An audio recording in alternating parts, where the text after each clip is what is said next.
सियासत एक्सप्रेस को पेश करने में ताउन किया है elite spine and pain management centre.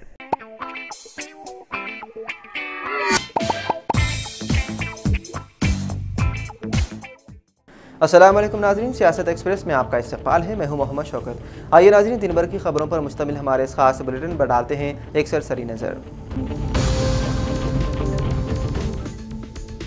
RSS के सरबराह मोहन भागवत ने एक मुतनाज़िया बयान देते हुए कहा कि हिंदुस्तान को राम मंदिर की तामीर के बाद हकीकी आज़ादी मिली है। इस तबसरे पर जवाबी हमला करते हुए तेलंगाना के वज़ीर आला रेवंत रेड्डी ने मोहन भागवत के इस बयान पर सख्त कार्रवाई का मुतालबा किया। चारशंबे को नई दिल्ली में मीडिया से बात करते हुए रेवंत रेड्डी ने कहा कि मोहन भागवत ने जो कहा वो हिंदुस्तान के आइन के खिलाफ है। उन्होंने कहा कि आरएसएस ने आज़ादी के लिए अपनी जान कुर्बान नहीं की, इसलिए वो उसे मानने को तैयार नहीं। अगर मोहन भागवत ने आइन के खिलाफ कुछ कहा है तो कार्रवाई की जानी चाहिए। आपको बता दें कि वज़ीर आला Revanth Reddy all India Congress committee के हेडक्वार्टर के इफ्तिताह में हिस्सा लेने के लिए कौमी दारुल हुकूमत दिल्ली में क़ियाम पज़ीर हैं।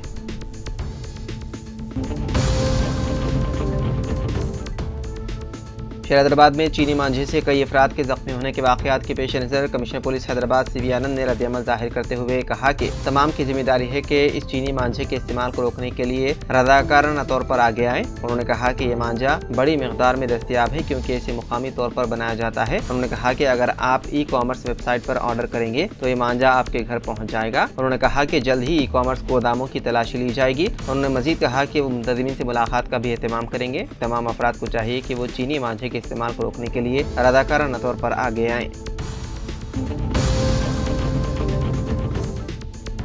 कारवान असम्बली हल्के के इलाके डिफेंस कॉलोनी के नौजवानों ने मोहम्मद अफरोज की क़यादत में इंचार्ज कारवान उस्मान बिन मोहम्मद अल हाजरी से मुलाकात करते हुए कांग्रेस पार्टी में शमूलियत इख्तियार कर ली। उस्मान हाजरी ने मोहम्मद अफरोज और उनके साथियों का गर्मजोशी से इस्तकबाल करते हुए उन्हें कांग्रेस पार्टी का खंडवा पहनाकर बाज़ाब्ता तौर पर पार्टी में शामिल कर लिया। इस मौके पर कांग्रेस पार्टी की हिमायत में नौजवानों के इस कदम को अहम करार दिया गया है और उनकी शमूलियत का खैर मक़दम किया गया है।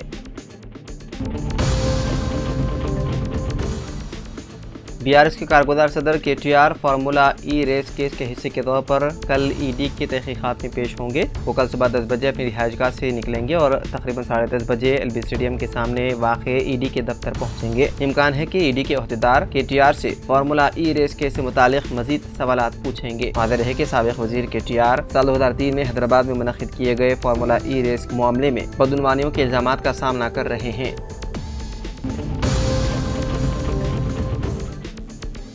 मेटपल्ली मंडल के सब रजिस्ट्रार और उनके साथियों को चारशंबा 15 जनवरी को तेलंगाना एंटी करप्शन ब्यूरो के अहदेदारों ने रिश्वत लेते हुए रंगे हाथों पकड़ लिया। गिरफ्तार किए गए अफसरान की शनाख्त आसिफुद्दीन, सब रजिस्ट्रार जगतियाल और उनके साथी बनोत रवि कुमार और आर्मो रवि के तौर पर की गई है, जो आउटसोर्स ऑफिस के मातहत असिस्टेंट दस्तावेज मुसन्निफ के तौर पर काम करते हैं। तेलंगाना एसीपी के मुताबिक मुलजिम सब रजिस्ट्रार ने 28 दिसंबर साल 2024 को रजिस्टर्ड असल सील डेड और मेमोरेंडम ऑफ टाइटल डेड की फराहमी के लिए 10,000 रुपए की रिश्वत तलब की थी। रिश्वत की रकम assistant document writer Armo Ravi ने वसूल की थी। तेलंगाना एसीबी के अहदेदारों ने रवि के हाथ पर कीमियाई टेस्ट मुस्बित आने के बाद रिश्वत सताने की तस्दीक की है। गिरफ्तार किए गए तीनों को करीमनगर में एसपीई और एसीबी केसेस के लिए खुसूसी अदालत में पेश किया जाएगा।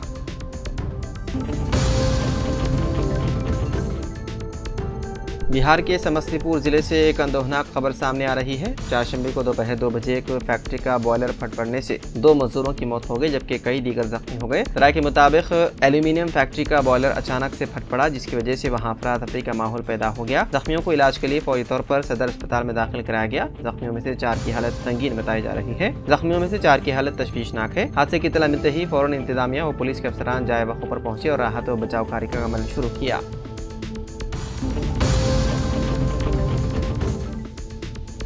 तेलंगाना हायर एजुकेशन काउंसिल ने रियासत में मुख्तलिफ दाखिल इम्तिहानात की तवारीख का कर दिया ऐलान। एपसेट 29 अप्रैल से शुरू होगा। 29 और 30 अप्रैल को एपसेट यानी कि ज़राअत फार्मेसी के इम्तिहानात होंगे। 2 से 5 मई तक एपसेट इंजीनियरिंग के इम्तिहानात मुनक़िद किए जाएंगे। 12 मई को ई सेट, 1 जून को एडसेट, 6 जून को लॉ सेट, पीजीएल सेट और 8 और 9 जून को आई सेट के इम्तिहानात होंगे। 16 से 19 जून तक पीजी ई सेट के इम्तिहानात होंगे।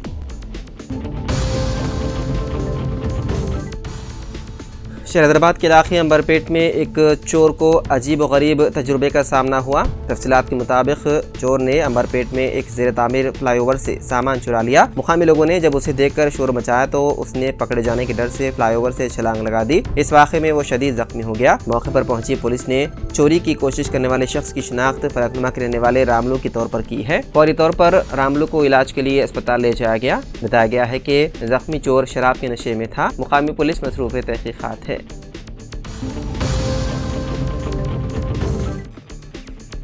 तेलंगाना में मंगल के रोज़ दो मुख्तलिफ वाक़यात में संक्रांति त्यौहार के पेश नज़र मुनक़िद ममनुआ मुर्गियों की लड़ाई में मुलव्विस होने के इल्ज़ाम में 1 दर्जन अफराद को गिरफ्तार कर लिया। पहले वाक़े में कोटाला मंडल के जंगम्मा गाँव में जुर्म करते हुए 9 अफराद को गिरफ्तार कर लिया गया। पुलिस ने उनके पास से 3,900 रुपये नकद रकम, 3 मुर्ग और 3 चाकू जब्त किए। देर असना मजीद 3 अफराद को उस वक्त गिरफ्तार किया गया जब वो चिंतल मानेपल्ली मंडल के रानावेली गाँव में ममनुआ मुर्गियों की लड़ाई में मुलव्विस थे। सब इंस्पेक्टर नरेश ने बताया है कि उनके कब्जे से भी 3 मोटर बाइक, 2 मुर्गे और 1550 रुपये जब्त किए गए।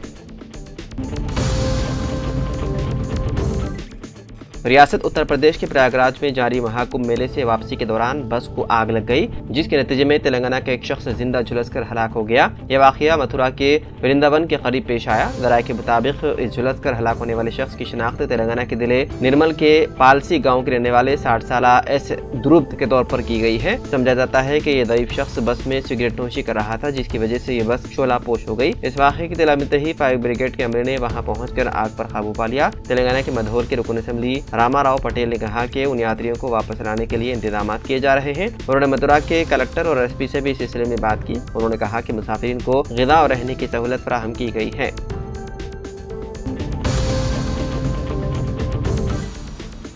स्पेस एक्स ने चारशंबे को हिंदुस्तान में बनी एक सैटेलाइट को कामयाबी से लॉन्च करके तारीख खत्म कर दी है। फॉरफ्लाई सर्किट्स 8 को हिंदुस्तानी स्टार्टअप कंपनी पिक्सस ने तैयार किया है, जिसका तजुर्बा कैलिफोर्निया के विंडनबर्ग स्पेस फोर्स बेस से किया गया। इसके साथ ही फॉल्कन 9 रॉकेट ने अपने ट्रांसपोर्टर 12 मिशन को कामयाबी के साथ पूरा किया। इस मिशन के जरिए हिंदुस्तानी सैटेलाइट्स के अलावा 131 पेलोड को लोअर अर्थ ऑर्बिट में पहुंचाया गया है।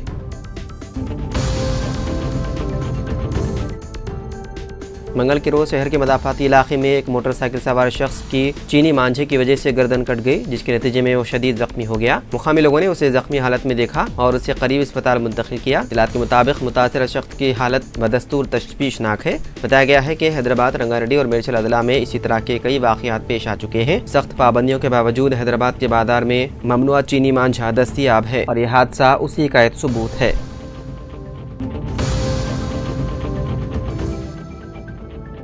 कांग्रेस पार्लिमानी पार्टी की सरबराह सोनिया गांधी ने आज पार्टी के नए मरकजी दफ्तर का इफ्तिताह अंजाम दिया। इफ्तिताही तकरीब सुबह 10 बजे के बाद शुरू हुई, जिसमें पार्टी के अहम रहनुमा बशमूल कांग्रेस सदर मल्लिकार्जुन खड़गे, लोकसभा में अपोजिशन रहनुमा राहुल गांधी के अलावा तेलंगाना के वज़ीर आला रेवंत रेड्डी व दीगर 400 से ज्यादा रहनुमा मौजूद थे। इस मौके पर सबसे पहले सोनिया गांधी और मल्लिकार्जुन खड़गे ने मुश्तरका तौर पर फीता काट कर नए दफ्तर का इफ्तिताह किया। उसके बाद उन्होंने राहुल गांधी के हमरा शमा रोशन की। नया दफ्तर इंदिरा गांधी भवन के नाम से जाना जाएगा और ये 9A कोटला रोड नई दिल्ली में वाक़ है। इस दफ्तर की बुनियाद साल 2009 में साबिक़ वज़ीर आज़म मनमोहन सिंह और सोनिया गांधी ने रखी थी और अब 15 साल बाद ये मुकम्मल होकर तैयार हो चुका है।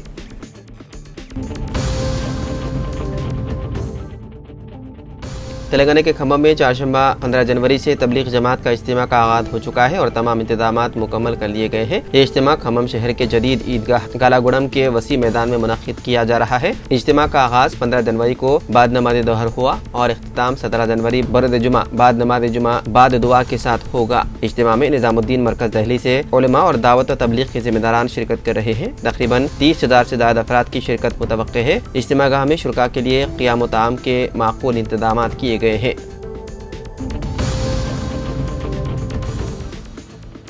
चरदाबाद के इलाके राजनगर में वाक़ प्रोफेसर जयशंकर तेलंगाना ज़िराई यूनिवर्सिटी में देखा जाने वाला जानवर तेंदुआ नहीं बल्कि जंगली बिल्ली है। इस इलाके में जंगली जानवर को देखने के बाद उसे तेंदुआ समझा गया था और लोग खौफजदा हो गए थे, जिसके बाद महकमा जंगलात के हुकाम ने मुख्तलिफ जगहों पर CCTV कैमरे नस्ब किए। वाज़ेह है कि इतवार की रात तकरीबन 3:30 बजे जंगली बिल्ली के चलने की वीडियो रिकॉर्ड हुई। तेंदुए के कदमों के निशानात कहीं भी नजर नहीं आए। तफ्तीश के दौरान ऐसे कोई शवाहिद नहीं मिले जिससे ये साबित होता है कि ये तेंदुआ था। हुकाम ने वादे किया है कि ये जंगली बिल्ली थी और इसे तेंदुआ करार देने की अफवाहों का हकीकत से कोई ताल्लुक नहीं। बताया गया है कि मजीद चंद दिनों तक CCTV कैमरे यहाँ नस्ब रहेंगे और इस इलाके की निगरानी करने का फैसला किया गया है।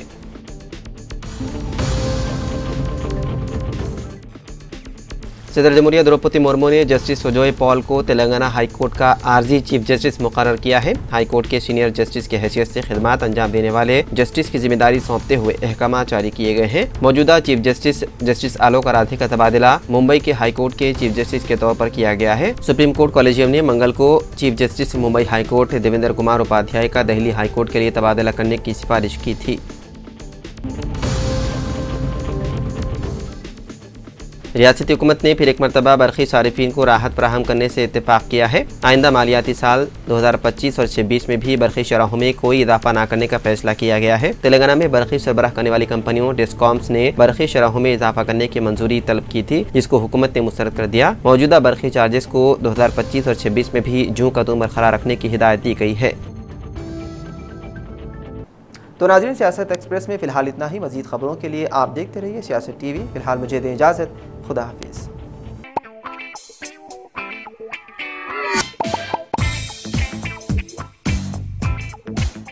Elite spine and pain management centre बगैर ऑपरेशन और बिना पेन के अद्वियात के एडवांस्ड टेक्नोलॉजी के जरिए सिर्फ छोटे इंजेक्शन से कमर और घुटनों के दर्द का शर्तिया इलाज।